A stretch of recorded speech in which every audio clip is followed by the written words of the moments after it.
നിലവിൽ ലോകത്തെ വളരെ പ്രധാനപ്പെട്ട ഒരു ഇസ്ലാമിക രാഷ്ട്രമാണ് ഈജിപ്റ്റ് എന്ന് പറയുന്നത്. ആ ഈജിപ്റ്റ് ഇന്ത്യയുടെ പിനാക റോക്കറ്റ് ലോഞ്ചർ സിസ്റ്റം വാങ്ങാനായിട്ട് ആഗ്രഹിക്കുന്നുവെന്ന് നമ്മുടെ ചില ഡിഫൻസ് ന്യൂസ് പോർട്ടലുകൾ റിപ്പോർട്ട് ചെയ്യുന്നുണ്ട്. ഇത് സംബന്ധിക്കുന്ന ചർച്ചകൾ ഏതുവരെ എത്തിയെന്നുള്ളതിനെക്കുറിച്ച് നമുക്കറിയില്ല. പക്ഷേ ഈജിപ്റ്റ് ഇതിനു മുമ്പും ഇന്ത്യയുടെ പല ആയുധങ്ങളിലും താല്പര്യം കാണിച്ചിട്ടുണ്ട്.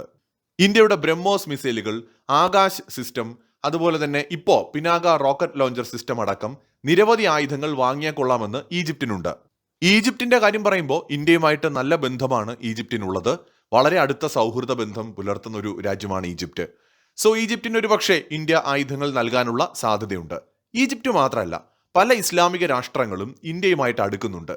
ഇന്ത്യക്കകത്ത് മോദി ഗവൺമെന്റ് ഇസ്ലാം വിരുദ്ധരാണ് അല്ലെങ്കിൽ ന്യൂനപക്ഷങ്ങൾക്ക് എതിരാണ് എന്ന തരത്തിലാണ് മോദിയെ വിമർശിക്കുന്ന പലരും പലപ്പോഴും പറഞ്ഞ് പ്രചരിപ്പിക്കാറുള്ളത് എങ്കിലും ഇസ്ലാമിക രാഷ്ട്രങ്ങൾക്കിടയിൽ നരേന്ദ്രമോദിയുടെ സ്വീകാര്യത വളരെ വലുതാണ്. ഈ അടുത്തിടെയാണ് ഇന്തോനേഷ്യ എന്ന് പറയുന്ന രാജ്യം ഇന്ത്യയിൽ നിന്ന് നിരവധി ആയുധങ്ങൾ വാങ്ങാനുള്ള കരാർ ഒപ്പിടുന്നത്. സോ ഇന്ത്യയുടെ ഒരു വളരെ പ്രധാനപ്പെട്ട ഡിഫൻസ് പാർട്ണറായിട്ട് ഇന്തോനേഷ്യ മാറുകയാണ്. ഏറ്റവും കൂടുതൽ ഇസ്ലാം മത വിശ്വാസികൾ ഉള്ളൊരു രാജ്യമാണ് ഇന്തോനേഷ്യ. UAE ഇന്ത്യയുടെ ഏറ്റവും അടുത്ത സുഹൃത്താണ്. UAEയും ഇന്ത്യയും തമ്മിലും വളരെ ശക്തമായ പ്രതിരോധ ബന്ധമുണ്ട്. കൂടുതൽ ആയുധങ്ങൾ ഇന്ത്യയിൽ നിന്ന് UAE വാങ്ങാൻ ആഗ്രഹിക്കുന്നുണ്ട്. സൗദി അറേബ്യ ഇന്ത്യയിൽ നിന്ന് ആയുധങ്ങൾ വാങ്ങാൻ ആഗ്രഹിക്കുന്നുണ്ട്. ബഹ്റൈൻ, ഒമാൻ എന്നീ ഗൾഫ് രാജ്യങ്ങളും ഇന്ത്യയുമായിട്ട് മികച്ച പ്രതിരോധ ബന്ധമുണ്ടാക്കാനും ഇന്ത്യയിൽ നിന്ന് ആയുധങ്ങൾ വാങ്ങാനും ആഗ്രഹിക്കുന്നുണ്ട്. സെൻട്രൽ ഏഷ്യൻ രാജ്യങ്ങൾ, പല ഇസ്ലാമിക രാഷ്ട്രങ്ങളും ഇന്ത്യയുമായിട്ടുള്ള ബന്ധം മെച്ചപ്പെടുത്താൻ വളരെ വേഗത്തിൽ ശ്രമിക്കുകയാണ്. കസാക്കിസ്ഥാൻ, ഉസ്ബെക്കിസ്ഥാൻ തുടങ്ങിയ രാജ്യങ്ങൾ. എന്താണ് ശരിക്കും സംഭവിച്ചുകൊണ്ടിരിക്കുന്നത്? ഇസ്ലാമിക രാജ്യങ്ങളുടെ മുന്നിൽ മറ്റൊരു ഓപ്ഷൻ ഇല്ലാത്തത് കൊണ്ടാണോ അവർ ഇന്ത്യയുമായിട്ട് അടുക്കുന്നത്? അങ്ങനെയെങ്കിൽ ചൈനയുണ്ട്. ചൈനയുമായിട്ട് എന്തുകൊണ്ട് അവർ അടുക്കുന്നില്ല? അമേരിക്കയുമായിട്ട് എന്താണ് അവർക്ക് പ്രശ്നം? ഈ കാര്യങ്ങളെക്കുറിച്ചാണ് നമ്മൾ ഈ വീഡിയോയിൽ പരിശോധിക്കാൻ പോകുന്നത്. ലോകത്തിലെ ഏറ്റവും ശക്തമായ രാജ്യങ്ങളുടെ പട്ടിക എടുത്താൽ അതിൽ അമേരിക്കയും റഷ്യയും ചൈനയും കഴിഞ്ഞിട്ടാണ് ഇന്ത്യയുടെ സ്ഥാനം. 4ാം സ്ഥാനമാണ്. പല കാര്യങ്ങളിലും അമേരിക്കയും റഷ്യയും ചൈനയും ഇന്ത്യയെക്കാൾ മുന്നിലാണ്. പലപ്പോഴും ടെക്നോളജിയുടെ കാര്യത്തിലും അതുപോലെ സാമ്പത്തിക മേഖലയിലുമൊക്കെ വലിയൊരു ഗ്യാപ്പുമുണ്ട്. എന്നാൽ ഈ അടുത്ത കാലത്തായിട്ട് ഇന്ത്യ ഡിഫൻസ് രംഗത്ത് കൈവരിക്കുന്ന പുരോഗതി നിലവിലെ വലിയ ശക്തിയായിട്ടുള്ള അമേരിക്കയും റഷ്യയും ഒക്കെ അമ്പരപ്പിക്കുന്ന തരത്തിലാണ്. ആത്മനിർഭർ ഭാരതിലൂടെ സ്വകാര്യ കമ്പനികളെ കൂടെ പിടിച്ചുകൊണ്ട് ഇന്ത്യ വൻതോതിലാണ് ഡിഫൻസ് രംഗത്ത് ഇൻവെസ്റ്റ്മെന്റ് നടത്തുന്നത്. മാത്രമല്ല, റിസർച്ച് രംഗത്ത് ഇന്ത്യ സമാനതകളില്ലാത്ത മുന്നേറ്റം ഇപ്പോൾ കാണിക്കുന്നുമുണ്ട്. മുൻകാലങ്ങളിൽ R&Dയിൽ ഇന്ത്യയുടെ ഇൻവെസ്റ്റ്മെന്റ് വളരെ കുറവാണെന്ന ആക്ഷേപം ഉണ്ടായിരുന്നുവെങ്കിൽ ഇന്ന് അത് ഇന്ത്യ നികത്തി മികച്ച ടെക്നോളജി തന്നെ ഇവിടെ ഡെവലപ്പ് ചെയ്തെടുക്കുന്നുണ്ട്. ഒരുപാട് രാജ്യങ്ങൾ ഈ ലോകത്തുണ്ട്. ആയുധങ്ങൾ ഉണ്ടാക്കുന്ന രാജ്യങ്ങൾ വളരെ കുറവാണ്. അതിൽ തന്നെ ഉപാധികളില്ലാതെ വിശ്വസ്തതയിൽ അധിഷ്ഠിതമായിട്ടുള്ള, വിശ്വാസത്തിൽ അധിഷ്ഠിതമായിട്ടുള്ള ഒരു പങ്കാളിയെ കണ്ടെത്തുക എന്ന് പറയുന്നത് ഇന്നത്തെ ലോകത്ത് വളരെ പ്രയാസമേറിയ കാര്യമാണ്. അവിടെയാണ് ഇന്ത്യയുടെ കടന്നുവരവ്. ഓരോ വാർത്തകൾ കാണുമ്പോഴും പല രാജ്യങ്ങളും ഇന്ത്യയോട് വളരെയധികം അടുക്കുന്നതായി കാണാമല്ലേ? ഇന്ത്യയെ സംബന്ധിച്ചിടത്തോളം ഇത് വളരെ നല്ലതാണ്. ശരിക്കും പറഞ്ഞാൽ ഒരു രാജ്യം വളരണമെന്നുണ്ടെങ്കിൽ ഇങ്ങനത്തെ കൃത്യമായ പ്ലാനിങ്ങുകളും സുരക്ഷയും ഒക്കെ ആവശ്യമാണ്. അതുകൊണ്ട് തന്നെ ഞാനൊരു പ്രധാനപ്പെട്ട കാര്യം കൂടി പറയാം. രാജ്യത്തിന്റെ കാര്യത്തിൽ മാത്രമല്ല, നമ്മുടെ കുടുംബത്തിന്റെ കാര്യത്തിലും ഇതുപോലെ കൃത്യമായ ഒരു പ്ലാനിങ് ആവശ്യമാണ്. നമ്മൾ ഫാമിലിക്ക് വേണ്ടി രാത്രിയും പകലുമില്ലാതെ കഷ്ടപ്പെടും, കാശുണ്ടാക്കും. പക്ഷെ അപ്രതീക്ഷിതമായിട്ട് ഒരു രോഗമോ അല്ലെങ്കിൽ സർജറിയോ വന്നാൽ തീരാവുന്നതേ ഉള്ളൂ എല്ലാം. അതുപോലെയാണ് ഇപ്പോഴത്തെ ഹോസ്പിറ്റൽ ബില്ലുകൾ. 30-40 ലക്ഷങ്ങളൊക്കെയാണ്. അതുകൊണ്ട് നല്ലൊരു ഹെൽത്ത് ഇൻഷുറൻസ് എടുത്തു വെക്കുക എന്നുള്ളതാണ് ആദ്യം ചെയ്യേണ്ടത്. എപ്പോഴും ഇൻഷുറൻസ് എടുക്കുമ്പോൾ കമ്പയർ ചെയ്തിട്ട് എടുക്കുന്നതായിരിക്കും നല്ലത്. അതിനുവേണ്ട ലിങ്ക് കമന്റിലും ഡിസ്ക്രിപ്ഷനിലും നൽകിയിട്ടുണ്ട്. അവിടെ ഇന്ത്യയിലെ ടോപ്പ് കമ്പനികൾ ഒറ്റയടിക്ക് കമ്പയർ ചെയ്ത് 25% വരെ ഡിസ്കൗണ്ടിൽ പോളിസി എടുക്കാം. മാസം 1000-ൽ താഴെയൊക്കെ ഉള്ള ചെറിയ പൈസയ്ക്ക് 1 കോടി കവറേജ് വരെയുള്ള പോളിസികൾ നിങ്ങൾക്ക് അവിടെ കാണാൻ കഴിയും. മാത്രമല്ല, OPD കവറേജ് ഉള്ള പ്ലാനൊക്കെ ഉണ്ട്. അതായത് ഇനി അഡ്മിറ്റ് ആയാൽ മാത്രമല്ല, OP ട്രീറ്റ്മെന്റ് ഒക്കെ വേണ്ടി വന്ന് ഇടയ്ക്കിടയ്ക്ക് ഡോക്ടർമാരെ പോയി കണ്ടാലും നമ്മുടെ ട്രീറ്റ്മെന്റ് കവേർഡ് ആവുന്ന രീതിയിലുള്ള പ്ലാനുകളൊക്കെ അവൈലബിൾ ആണ്. ജസ്റ്റ് ഒന്ന് ചെക്ക് ചെയ്ത് നോക്കുക.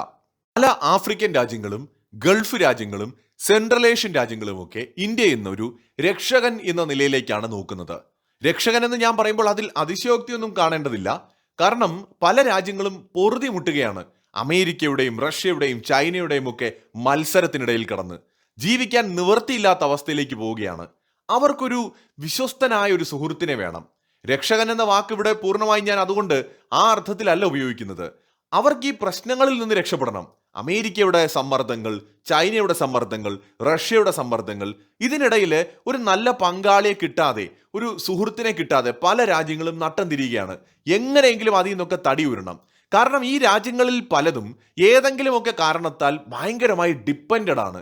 അതായത് ഒന്നുകിൽ അമേരിക്കയെ ഡിഫൻസ് കാര്യത്തിന് ഡിപ്പെൻഡ് ചെയ്യുന്നു, അല്ലെങ്കിൽ ട്രേഡിന്റെ കാര്യത്തിലോ സാമ്പത്തികത്തിന്റെ കാര്യത്തിലോ ചൈനയെ ഡിപ്പെൻഡ് ചെയ്യുന്നു, ആയുധങ്ങൾ വാങ്ങുന്ന കാര്യത്തിൽ റഷ്യ ഡിപ്പെൻഡ് ചെയ്യുന്നു. അങ്ങനെ എല്ലാം കൊണ്ടും പല രാജ്യങ്ങളും പൊറുതിമുട്ടുകയാണ്. ഒരു മനസമാധാനത്തോടെയുള്ള ഒരു നിലനിൽപ്പ്, അല്ലെങ്കിൽ സ്വതന്ത്രമായിട്ടൊരു ഒരു പൂർണ്ണ സ്വാതന്ത്ര്യം അനുഭവിച്ചുകൊണ്ടുള്ള ഒരു നിലനിൽപ്പ് ലോകരാജ്യങ്ങൾക്ക് ഇന്ന് സ്വപ്നം മാത്രമായിട്ട് മാറുകയാണ്. അവരുടെ ഇടയിൽ എല്ലാവരും ഒരു കാലത്ത് എഴുതി തള്ളിയിരുന്ന രാജ്യമായിരുന്ന ഇന്ത്യ പരമാധികാരത്തോടെ, എല്ലാ സ്വാതന്ത്ര്യങ്ങളോടെ അമേരിക്കയോ ചൈനയോ റഷ്യയോ കൂസാതെ ഒരു മഹാശക്തിയായിട്ട് ഇങ്ങനെ വളർന്നു വരികയാണ്. അമേരിക്കയുടെ സാമന്തരായ രാജ്യങ്ങളിൽ ഇന്ത്യയേക്കാൾ വളരെ സമ്പന്നമായ രാജ്യങ്ങൾ പോലുമുണ്ട്. അവർക്കൊന്നും കഴിയാത്തത് ഇന്ത്യ നേടുമ്പോൾ ഈ രാജ്യങ്ങൾക്ക്, കുറച്ചൊക്കെ രാജ്യങ്ങൾക്ക് അസൂയ ഉണ്ടെങ്കിലും, ഇന്ത്യയുടെ വളർച്ചയെ ഒരു പുതിയ പ്രതീക്ഷയോടെ ഈ രാജ്യങ്ങൾ കാണുകയാണ്. Saudi Arabia, UAE, Bahrain, Oman, ഇങ്ങനെയുള്ള ഗൾഫ് രാജ്യങ്ങൾ എടുക്കാം. ഇവർ ഇന്ത്യയെ ഒരു നല്ല പങ്കാളിയായിട്ട് കാണുകയാണ്. ഒരു തരത്തിൽ അമേരിക്കയുടെ ബലിഷ്ഠമായ കരങ്ങളിൽ നിന്ന് ഇവരെ രക്ഷിക്കാൻ ഇന്ത്യക്ക് കഴിയുമെന്ന് അവർ വിശ്വസിക്കുകയാണ്. മുൻകാലങ്ങളിൽ അമേരിക്കയുടെ പൂർണ്ണ സംരക്ഷണത്തിലായിരുന്നുവെങ്കിലും ആഗോള രാഷ്ട്രീയത്തിലെ അമേരിക്കൻ നയമാറ്റങ്ങളും നിബന്ധനകളും കാരണം വാഷിംഗ്ടണിനെ മാത്രം ആശ്രയിക്കാൻ ഇവർ തയ്യാറല്ല. ഇനി ചൈനയോടുള്ളവരുടെ നിലപാട് എന്താണ്? പുറമേ ചിരിച്ചുകൊണ്ടൊക്കെയാണ് നിൽക്കുന്നതെങ്കിലും ഇവർക്കറിയാം ചൈനയെയും പൂർണ്ണമായി വിശ്വസിക്കാൻ കഴിയില്ല എന്ന്. മറ്റൊരു മുഖം മൂടി അണിഞ്ഞ അമേരിക്കയാണ് ചൈന. ചൈനയുമായി വലിയ വ്യാപാര ബന്ധം ഗൾഫ് രാജ്യങ്ങൾക്കുണ്ട്. അമേരിക്കയ്ക്ക് പകരമായി ചൈനയുടെ കടക്കിണിയിലോ ആധിപത്യത്തിലോ ഇനി പോയി വീഴാൻ ഇവർ ആഗ്രഹിക്കുന്നില്ല. അമേരിക്കയുടെ അതേ ആശയങ്ങളാണ് ചൈനയെ മുന്നോട്ട് വയ്ക്കുന്നത്. ചൈനീസ് ആധിപത്യമാണ് അവർ ആഗ്രഹിക്കുന്നത്. അവിടെ നാച്ചുറലായിട്ട് ഇന്ത്യ അവരുടെ പങ്കാളിയായി മാറുകയാണ്. ഇനി പാകിസ്ഥാനോടുള്ള സൗദിയുടെ സമീപനമായിരിക്കും എല്ലാവരുടെയും മനസ്സിലുള്ളത്. മുൻപ് പാകിസ്ഥാന് വൻതോതിൽ സാമ്പത്തിക സഹായം നൽകിയിരുന്നു ഗൾഫ് രാജ്യങ്ങൾ. ഈ അടുത്തിടെയും സൗദിയൊക്കെ നൽകിയിട്ടുണ്ട്. പക്ഷെ പണ്ട് കാലങ്ങളിൽ നൽകിയിരുന്ന കണക്കില്ലാത്തത്ര ധനം ഇന്ന് നൽകുന്നില്ല എന്നതും ഒരു വസ്തുതയാണ്. ഇപ്പോൾ സാമ്പത്തികമായി തകർന്ന പാകിസ്ഥാനേക്കാൾ ഇന്ത്യയുടെ ഭീമമായ സമ്പദ് വ്യവസ്ഥയിൽ നിക്ഷേപം നടത്തുവാനാണ് ഗൾഫ് രാജ്യങ്ങൾ ആഗ്രഹിക്കുന്നത്. അതുപോലെ മേഖലയിൽ സ്വാധീനം ഉറപ്പിക്കുവാനുള്ള തുർക്കിയുടെ നീക്കങ്ങളെയും ഇവർ സംശയത്തോടെയാണ് കാണുന്നത്. പാകിസ്ഥാനെ കൂട്ടുപിടിച്ചുകൊണ്ട് തുർക്കിയുടെ നീക്കങ്ങൾ ഭാവിയിൽ ഗൾഫ് രാജ്യങ്ങളുടെ നിലനിൽപ്പിന് ഭീഷണിയാകുമോ എന്ന് അവർ ഭയപ്പെടുന്നുണ്ട്. അതുകൊണ്ട് തന്നെ ഇന്ത്യയുമായിട്ടുള്ള ഒരു സഹകരണത്തിന് വലിയ സാധ്യതകളാണ് അവർ കൽപ്പിക്കുന്നത്. വർദ്ധിച്ചു വരുന്ന ഇന്ത്യയുടെ സൈനിക ശക്തിയും മേഖലയിലെ സ്വാധീനവും ഇന്ത്യയുമായി അടുക്കാൻ കൂടുതൽ ഈ രാജ്യങ്ങളെ പ്രേരിപ്പിക്കുന്നുണ്ട്. ഏതെങ്കിലും ഒരു ഘട്ടത്തിൽ അമേരിക്ക ചൈന പ്രശ്നങ്ങൾ രൂക്ഷമായ ഏറ്റുമുട്ടലിലേക്കോ ഒരു ശീതയുദ്ധത്തിലേക്കോ കടക്കുകയാണെങ്കിൽ സ്വാഭാവികമായി ചൈനയുടെ മേൽ ഏർപ്പെടാൻ സാധ്യതയുള്ള വലിയ ഉപരോധങ്ങൾ ചൈനയുമായുള്ള സഹകരണത്തിൽ നിന്ന് ഗൾഫ് രാജ്യങ്ങളെ പിന്തിരിപ്പിക്കുകയാണ്. എന്നാൽ ഇന്ത്യ ഒരു ജനാധിപത്യ രാജ്യമായതുകൊണ്ടും ഇന്ത്യയുടെ നയതന്ത്ര കളികളിലെ ആ ഒരു മെയ്വഴക്കം കണ്ട് ബോധ്യം വന്നതുകൊണ്ടും ഇപ്പോൾ ഗൾഫ് രാജ്യങ്ങൾക്ക് ഇന്ത്യയോട് അടുക്കാൻ വലിയ ഭയമൊന്നുമില്ല എന്ന് വ്യക്തം. ഈജിപ്തിന്റെ കാര്യമെടുത്താൽ അമേരിക്കൻ സൈനിക സഹായം ഈജിപ്തിന് ലഭിക്കുന്നുണ്ട്. അതിന്മേലുള്ള രാഷ്ട്രീയ സമ്മർദ്ദങ്ങളെ ഈജിപ്ത് പക്ഷേ ഭയപ്പെടുന്നുമുണ്ട്. വടക്കൻ ആഫ്രിക്കയിലും ലിബിയയിലുമുള്ള തുർക്കിയുടെ സൈനിക ഇടപെടലുകൾ കാരണം ഈജിപ്തിന് തുർക്കിയുമായി ദീർഘകാല തർക്കങ്ങളുണ്ട്. തുർക്കിയെ കുടിച്ച വെള്ളത്തിൽ വിശ്വസിക്കാൻ ഈജിപ്തും തയ്യാറല്ല. എന്നാൽ ഇന്ത്യ വളർന്നു വരുന്ന ഒരു പ്രധാന ശക്തി എന്ന നിലയിൽ ഈജിപ്തിന്റെ നാച്ചുറൽ പാർട്ണറായിട്ട് മാറുന്നുവെന്ന് അവർ വിശ്വസിക്കുകയാണ്. രാഷ്ട്രീയ വ്യവസ്ഥകളൊന്നുമില്ലാതെ സൈനിക ശേഷി വർദ്ധിപ്പിക്കുവാൻ ഈജിപ്ത് ഇന്ത്യ ഒരു വിശ്വസ്ത പങ്കാളിയായി കാണുകയാണ്. പിനാക റോക്കറ്റ്, ബ്രഹ്മോസ് മിസൈലുകൾ, ആകാശ് മിസൈലുകൾ തുടങ്ങിയ ആയുധങ്ങൾ ഇന്ത്യയിൽ നിന്ന് വാങ്ങി തങ്ങളുടെ രാജ്യത്തിന്റെ സുരക്ഷ അമേരിക്കയുടെ സഹായമില്ലാതെ തന്നെ ഉറപ്പാക്കാൻ കഴിയുമെന്ന് അവർക്കൊരു വിശ്വാസം വന്നു തുടങ്ങിയിട്ടുണ്ട്. ബഹ്റൈൻ, മലേഷ്യ, ജോർദാൻ തുടങ്ങിയ ഇസ്ലാമിക രാജ്യങ്ങളും ഇന്തോനേഷ്യയുടെ മാതൃകയിൽ ഇന്ത്യയുമായി സഹകരിക്കാൻ മുന്നോട്ട് വരികയാണ്. മാത്രമല്ല സൗദി അടക്കമുള്ള ഗൾഫ് രാജ്യങ്ങൾ ഇസ്രായേലുമായും സഹകരിക്കാൻ ആഗ്രഹിക്കുന്നുണ്ട്. UAE ഓൾറെഡി ഇസ്രായേലുമായിട്ടുള്ള സഹകരണം ശക്തമാക്കിയിട്ടുണ്ട്. നമ്മൾ മിഡിൽ ഈസ്റ്റിലേക്ക് ഒന്ന് ശ്രദ്ധിക്കുകയാണെന്നുണ്ടെങ്കിൽ 2 ദിവസം മുമ്പ് ഒരു കാര്യം നടന്നു. ഇസ്രായേൽ പ്രധാനമന്ത്രി ബെന്യാമിൻ നെതന്യാഹു പറഞ്ഞത്, എല്ലാവരും പറയുകയാണ് ഇസ്രായേൽ ഒറ്റപ്പെട്ട് നിൽക്കുകയാണെന്ന്. എന്നാൽ അത് ശരിയല്ല. ലോകത്തെ ഏറ്റവും വലിയ ജനസംഖ്യയുള്ള രാജ്യമായ ഇന്ത്യ ഞങ്ങളുടെ കൂടെയുണ്ട്. നിങ്ങൾക്ക് അറിയാത്തത് കൊണ്ടാണ് എനിക്ക് അവിടെ നിന്ന് കിട്ടുന്ന പിന്തുണ, ഇസ്രായേലിന് അവിടെ നിന്ന് കിട്ടുന്ന പിന്തുണ. നിങ്ങൾക്കറിയാമോ, നരേന്ദ്രമോദി എൻ്റെ ഏറ്റവും മികച്ച സുഹൃത്തുക്കളിൽ ഒരാളാണ്. ഇന്ത്യ ഞങ്ങളുടെ ഏറ്റവും വിശ്വസ്തരായ പങ്കാളിയാണ്. ഈ തരത്തിലുള്ള പ്രതികരണങ്ങൾ ബെന്യാമിൻ നെതന്യാഹു 2 ദിവസം മുമ്പ് നടത്തിയതാണ്. ലോകം മുഴുവൻ അത് കണ്ടു. ഏതാനും ആഴ്ചകൾക്ക് മുമ്പ് ഒരു റിപ്പോർട്ട് വന്നു. അതായത് ഇസ്രായേലിലേക്ക് ഇന്ത്യയിൽ നിന്ന് നൂറുകണക്കിന് ഷിപ്പുകൾ ആയുധങ്ങളുമായിട്ട് പോയി എന്നാണ് ആ റിപ്പോർട്ടിൽ പറയുന്നത്. ഇസ്രായേലിന് ആവശ്യമായ ആയുധങ്ങൾ സപ്ലൈ ചെയ്യുന്ന ഒരു രാജ്യമായിട്ട് ഇന്ത്യ മാറിയിരിക്കുന്നുവെന്നും ആ റിപ്പോർട്ട് പറയുന്നു. എന്താണ് ഇതിന്റെ അർത്ഥം? അതായത് ലോകത്ത് ഒരു കാലത്ത് ആയുധങ്ങൾ ഇന്ത്യക്ക് സപ്ലൈ ചെയ്തുകൊണ്ടിരുന്ന ഇസ്രായേലിന് ഇന്ന് ഇന്ത്യ ആയുധങ്ങൾ സപ്ലൈ ചെയ്യുന്നു എന്ന് പറയുമ്പോൾ ഇന്ത്യയുടെ പ്രാധാന്യം നമുക്ക് മനസ്സിലാക്കാവുന്നതേ ഉള്ളൂ. ഇസ്രായേലിനെ പോലും സഹായിക്കുന്ന നിലയിലേക്ക് ഇന്ത്യ വളർന്നിട്ടുണ്ട് എങ്കിൽ ഇന്ത്യയുമായിട്ടുള്ള പങ്കാളിത്തം തങ്ങളുടെ രാജ്യത്തിന്റെ സുരക്ഷയ്ക്ക് അനിവാര്യമാണ് എന്ന് ഇസ്ലാമിക രാജ്യങ്ങൾ വിശ്വസിക്കുന്നുണ്ട്.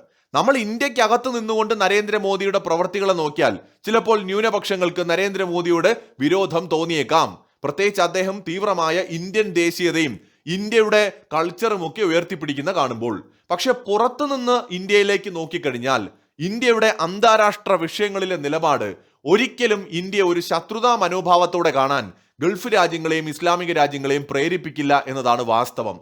അൽ ജസീറ എന്ന് പറയുന്ന ഇന്റർനാഷണൽ മാധ്യമത്തിന് കഴിഞ്ഞ ദിവസം മുതൽ പാകിസ്ഥാനിൽ വിലക്കാണ്. ആ മാധ്യമത്തെ ബ്ലോക്ക് ചെയ്തിരിക്കുകയാണ്. അവരുടെ റിപ്പോർട്ടുകൾ കാണാൻ കഴിയില്ല, അവർക്ക് അവിടെ നിന്ന് റിപ്പോർട്ട് ചെയ്യാനും പറ്റില്ല.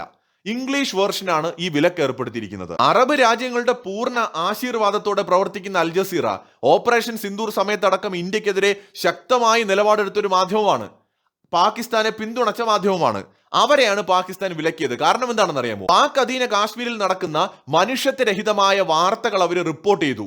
പാകിസ്ഥാന്റെ കള്ളത്തരങ്ങൾ പൊളിഞ്ഞു. അതായത് ഇസ്ലാം സമൂഹത്തിന് വേണ്ടിയിട്ട് നിലപാടെടുക്കുന്ന, ഇസ്ലാമിന് വേണ്ടി വാദിക്കുന്ന, ഇന്ത്യയെ ഇസ്ലാം വിരുദ്ധ രാജ്യമായി ചിത്രീകരിക്കുന്ന പാകിസ്ഥാൻ യഥാർത്ഥത്തിൽ ഇസ്ലാം മത വിശ്വാസികളെ കൂട്ടക്കൊല നടത്തുന്ന വസ്തുത അൽ ജസീറയിലൂടെ ലോകമറിഞ്ഞു. അതായത് ലോകത്തെ ഇസ്ലാമിക രാഷ്ട്രങ്ങൾ സത്യം മനസ്സിലാക്കുകയാണ്. പാകിസ്ഥാന്റെ വ്യാജമായ പ്രചാരണങ്ങളിൽ ഇനി അവർ വീടില്ല. പാകിസ്ഥാൻ അഫ്ഗാനിസ്ഥാനിൽ കൊന്നൊടുക്കിയ മനുഷ്യരെ കുറിച്ച് അവർക്കറിയാം. അമേരിക്കയ്ക്ക് വേണ്ടിയിട്ട് ഇറാന് ഒപ്പം നിൽക്കുന്നു എന്ന് കാണിച്ചുകൊണ്ട് പിന്നാമ്പുറത്തുനിന്ന് ഇറാനിട്ട് പണിതതിനെ കുറിച്ച് അവർക്കറിയാം. പാകിസ്ഥാൻ സ്വന്തം ജനങ്ങളോട് കാണിക്കുന്ന മനുഷ്യത്വരഹിതമായ പ്രവർത്തനങ്ങളെ കുറിച്ച് അവർക്കറിയാം. എന്നാൽ പാകിസ്ഥാൻ പറയുന്നത് ഇന്ത്യയിലെ ന്യൂനപക്ഷങ്ങൾ സുരക്ഷിതരല്ല എന്നാണ്. 20 കോടിയിലധികം മുസ്ലിങ്ങൾ ജീവിക്കുന്ന ഇന്ത്യ, ഇന്നത്തെ ഇന്ത്യയുടെ സാഹചര്യങ്ങളും വിദേശികൾ കാണുന്നുണ്ട്. അവർ പാകിസ്ഥാനെയും ഇന്ത്യയും തമ്മിൽ താരതമ്യപ്പെടുത്തുമ്പോൾ എന്തുകൊണ്ടും ഇന്ത്യയെക്കാൾ മികച്ചൊരു പങ്കാളിയില്ല എന്നവർ പറഞ്ഞില്ലെങ്കിലാണ് അത്ഭുതം. അതുകൊണ്ട് തന്നെയാണ് ഇസ്ലാമിക രാജ്യങ്ങൾ ഇന്ത്യയെ ഒരു വിശ്വസ്ത പങ്കാളിയായും ഒരു രക്ഷകനായിട്ടും കാണുന്നത്. അമേരിക്കയുടെ കരങ്ങളിൽ നിന്നുള്ള ഒരു രക്ഷ അവർ ആഗ്രഹിക്കുന്നുണ്ട്. ചൈനയുടെ വാരിക്കുഴിയിൽ പോയി വീടരുത് എന്നും അവർ ആഗ്രഹിക്കുന്നുണ്ട്. റഷ്യയുമായിട്ട് നേരത്തെ അവർക്ക് വലിയ ബന്ധങ്ങൾ ഉണ്ടായിരുന്നു ഇസ്ലാമിക രാഷ്ട്രങ്ങൾക്ക്. റഷ്യ ഇന്ന് ഉപരോധങ്ങളിൽ നട്ടം തിരിയുന്നത് കൊണ്ട് തന്നെ റഷ്യൻ ആയുധങ്ങൾ വാങ്ങാൻ കഴിയില്ല, റഷ്യയുമായി സഹകരിക്കാൻ കഴിയില്ല. അവിടെ റഷ്യ ഒഴിച്ചിട്ടൊരു സ്പേസ് ഉണ്ട്. ഈ രാജ്യങ്ങൾക്ക് ഇടപെടാൻ ഒരു പങ്കാളിയില്ല. ആ സ്പേസിലേക്കാണ് ഇന്ത്യ ഉയർന്നു വരുന്നത്. നാച്ചുറലായിട്ട് തന്നെ അവർ ഇന്ത്യയുമായിട്ട് സഹകരിക്കാൻ മുന്നോട്ട് വരുന്നതും അതുകൊണ്ടാണ്. ക്രൈസ്തവ ഭൂരിപക്ഷമുള്ള രാജ്യങ്ങളായിട്ടുള്ള അർമേനിയയ്ക്കും ഫിലിപ്പൈൻസിനും ആയുധങ്ങൾ സപ്ലൈ ചെയ്യുന്ന രാജ്യം ഇന്ത്യയാണ്. നമ്മൾ മനസ്സിലാക്കേണ്ടത് നമ്മുടെ രാജ്യം ആഗോളതലത്തിൽ എല്ലാത്തരം മനുഷ്യർക്കും, എല്ലാ മതവിശ്വാസം ഫോളോ ചെയ്യുന്നവർക്കും, ഒരു മതവും ഫോളോ ചെയ്യാത്തവർക്കും ഒക്കെ ഒരുപോലെ ആശ്രയിക്കാൻ കഴിയുന്ന ഒരു മഹാശക്തിയായിട്ട് വളർന്നു കഴിഞ്ഞു എന്ന് തന്നെ നമുക്ക് പറയാൻ പറ്റും. വീഡിയോയുടെ തുടക്കത്തിൽ നമ്മൾ ചർച്ച ചെയ്ത കാര്യം മറക്കേണ്ട. കുടുംബത്തിന്റെ സുരക്ഷിതത്വം അത് വളരെ പ്രധാനമാണ്. അതുകൊണ്ട് തന്നെ ഈ വീഡിയോയുടെ ഇടയിൽ പറഞ്ഞ പോലെ ഒരു നല്ല കമ്പനിയുടെ ഹെൽത്ത് ഇൻഷുറൻസ് എടുത്തു വെക്കുക. ലിങ്കും കാര്യങ്ങളുമെല്ലാം ഡിസ്ക്രിപ്ഷനിലും കമന്റ് ബോക്സിലും നൽകിയിട്ടുണ്ട്.